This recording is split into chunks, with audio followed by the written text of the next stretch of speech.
ರೈತರ ಪ್ರತಿಭಟನೆಯ ಸಭೆಯಲ್ಲಿ ಕ್ಷಮೆ ಕೇಳಿದ ಶಾಸಕ ಅಶೋಕ್ ಪಟ್ಟಣ. ಶೀಘ್ರದಲ್ಲಿ ರೈತರಿಗೆ ಪರಿಹಾರ.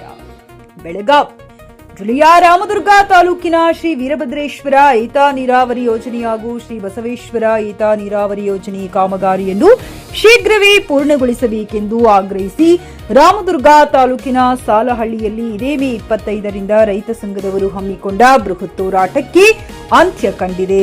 ನೀರಾವರಿ ಯೋಜನೆ ಕುಂಠಿತ ಹಿನ್ನೆಲೆ ರೈತರ ಬೃಹತ್ ಹೋರಾಟದಲ್ಲಿ ಭಾಗಿಯಾಗಿ ರೈತರ ಸಮಸ್ಯೆಗಳನ್ನು ತಿಳಿಸಿದ ರೈತ ಸಂಘದ ಚೂನಪ್ಪ ಪೂಜಾರ್, ಜಗದೀಶ್ ದೇವರೆಡ್ಡಿ ಮತ್ತು ರೈತ ಸಂಘದ ಗೌರವಾಧ್ಯಕ್ಷ ಶಶಿಕಾಂತ್ ಗುರುಜಿ ಮಾತನಾಡಿದರು. ಸಾಲಹಳ್ಳಿಯಲ್ಲಿ ಕರ್ನಾಟಕ ರೈತ ಸಂಘ ಹಮ್ಮಿಕೊಂಡಿದ್ದ ರಾಮದುರ್ಗ ಸಮಗ್ರ ನೀರಾವರಿ ಬೇಡಿಕೆ ಈಡೇರಿಸುವಂತೆ ಒತ್ತಾಯಿಸಿ ನಡೆದ ಪ್ರತಿಭಟನೆಯಲ್ಲಿ ರಾಮದುರ್ಗ ಶಾಸಕ ಅಶೋಕ್ ಪಟ್ಟಣ ಭಾಗಿಯಾಗಿ ಸಮಸ್ತ ರೈತ ಸಮುದಾಯಕ್ಕೆ ಕ್ಷಮೆ ಕೇಳಿ ಶೀಘ್ರದಲ್ಲಿ ಸಮಗ್ರ ನೀರಾವರಿ ಬೇಡಿಕೆ ಈಡೇರಿಸುವಂತೆ ರೈತರಿಗೆ ಪರಿಹಾರದ ಭರವಸೆ ನೀಡಿದರು. ಎಂಡಿ ಸೋಹಿಲ್ ಬಾರಕದಾರ, ಚಿಕ್ಕ ನ್ಯೂಸ್ ಕನ್ನಡ, ರಾಮದುರ್ಗ. ಸಮಸ್ಯೆ ಏನಿದೆ ಅಂತ ಅದಕ್ಕೋಸ್ಕರ ಅವರು ಸ್ಟ್ರೈಕ್ ಮಾಡ್ತಾ ಇದ್ರು. ನಿಜ, ಅವ್ರು ಮಾಡಿರೋದ್ರಿಂದ ನಮಗೂ ಒಂದು ಕೂಡ ಸ್ಫೂರ್ತಿ ಬಂದಂಗಾಗಿದೆ. ಸರ್ಕಾರದಾಗ ಈ ತರ ಎಲ್ಲ ರೈತರು ಬಹಳ ತೊಂದರೆ ಆಗ್ತಾ ಇದೆ ಅಂತ ಹೇಳಿ ನಾನು ಕೂಡ ಸರ್ಕಾರದ ಮೇಲೆ ಒತ್ತಡ ಹೇಳಿ ಕೆಲಸ ಮಾಡಕ್ಕೆ ಈ ಸತ್ಯಾಗ್ರಹ ಬಹಳ ಅನುಕೂಲ ಆಗಿದೆ. ರೈತರಿಗೆ ಆದಷ್ಟು ಬೇಗನೆ ನಾನು ನೀರು ಹೊರಸಕ್ಕೆ ನಾನು ಪ್ರಾಮಾಣಿಕ ಪ್ರಯತ್ನ ಮಾಡಿ ಎರಡು ಏನಿದೆ ವೀರಭದ್ರ ನೀರಾವರಿ ಮತ್ತು ನೀರಾವರಿ ಯೋಜನೆಗಳನ್ನ ಅನುಷ್ಠಾನಗೊಳಿಸಕ್ಕೆ ನಾನು ಆದಷ್ಟು ಬೇಗನೆ ಮುಗಿಸ್ತೀನಿ. ಇಷ್ಟು ದಿನ 10 ವರ್ಷ ನೆನೆಗುದಿಗೆ ಬಿದ್ದಿದ್ದು ಅಂದ್ರೆ ನಾವು ಅವಾಗಲೇ ಹೇಳಿದ್ನಲ್ಲ, ರಾಜಕೀಯ ಮಾತಾಡ್ಬೋದು. ಬಿಜೆಪಿ ಸರ್ಕಾರ 5 ವರ್ಷ ಆಯ್ತು.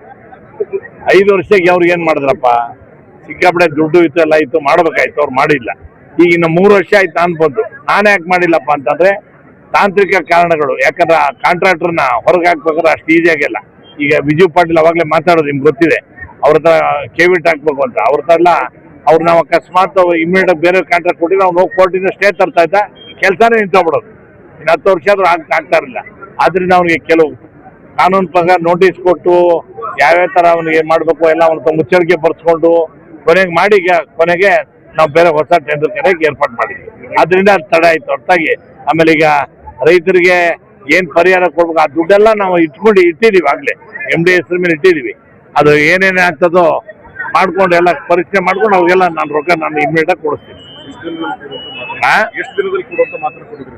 ನಾಳೆ ಈಗ ಯಾವ್ದಾದ್ರು ಅವಾರ್ಡ್ ಆಗಿದೆಯೋ ಅದನ್ನ ನಾಳೆ ನಾಡ್ದು 1 ವಾರದಾಗೆ ಕೊಡ್ತೀನಿ. ಅವಾರ್ಡ್ ಆಗಿರೋದು ನಿಮ್ದೇ ಜಮೀನಿಗೆ ಅವಾರ್ಡ್ ಇದೆ, ಇಮಿಡಿಯೇಟ್ ರೊಕ್ಕ ಕೊಡಿಸ್ಬಿಡ್ತೀವಿ. ನಾವು ದುಡ್ಡಿದೆ ನಮ್ಮ ಹತ್ರ, ಅವಾರ್ಡ್ ಕೊಡಿಸ್ತೀನಿ. ಮಿಕ್ಕಿದೆಲ್ಲ ಅವಾರ್ಡ್ ಮಾಡಿ ಆದಷ್ಟು ಬೇಗನೆ ರೊಕ್ಕ ಕೊಡ್ಸಕ್ ಮಾಡ್ತೀನಿ. Thank you. ಸಾರ್ವಜನಿಕವಾಗಿ ಎಲ್ಲ ಈ ಸತ್ಯಾಗ್ರಹಕ್ಕೆ ಬೆಂಬಲ ನೀಡಿದ್ರೆ ಅವ್ರಿಗೆಲ್ಲ ಧನ್ಯವಾದಗಳು. ಪತ್ರಕರ್ತರು, ಪೊಲೀಸ್ನವರು ಎಲ್ಲರೂ ಕರೆಕ್ಟಾಗಿ ಮಾಡಿದ್ದಾರೆ. ಈ ಸತ್ಯಾಗ್ರಹ ಸಕ್ಸಸ್ ಆಗಿ ಮಾಡಿರೋದು ಎಲ್ಲರಿಗೂ ಧನ್ಯವಾದ ಅರ್ಪಿಸ್ತೀನಿ. ಖರೀದಿಸುವ ಪ್ಲಾನ್ ಇದ್ದೀರಾ? ಹಾಗಾದ್ರೆ ಕೇತಕಿ ಡೆವಲಪರ್ಸ್ ನಲ್ಲಿ ಮೂಲಭೂತ ಸೌಕರ್ಯಗಳುಳ್ಳ CC road, footpath, garden, under drainage, water supply, ಉತ್ತಮ ಪರಿಸರವುಳ್ಳ ಫ್ಲಾಟ್ಸ್ ಲೇಔಟ್ ಲಭ್ಯ. ಬೀದರ್, ಹುಮ್ನಾಬಾದ್ ಸೇರಿದಂತೆ ಹಲವು ಭಾಗಗಳಲ್ಲಿ ಸುಂದರ ಲೇಔಟ್ಗಳಿದ್ದು ಅತ್ಯುತ್ತಮ ಬೆಲೆ, EMI ಸ್ಕೀಮ್ಸ್ ಅನ್ನು ಲಭ್ಯ. ಹಾಗಿದ್ರೆ ತಡೆಯಾಕೆ? ಹಿಂದೆ ಸಂಪರ್ಕಿಸಿ 7676474747. MD ಸಂಗಮೇಶ್ ಚಿದ್ರಿ, ಹುಮ್ನಾಬಾದ್.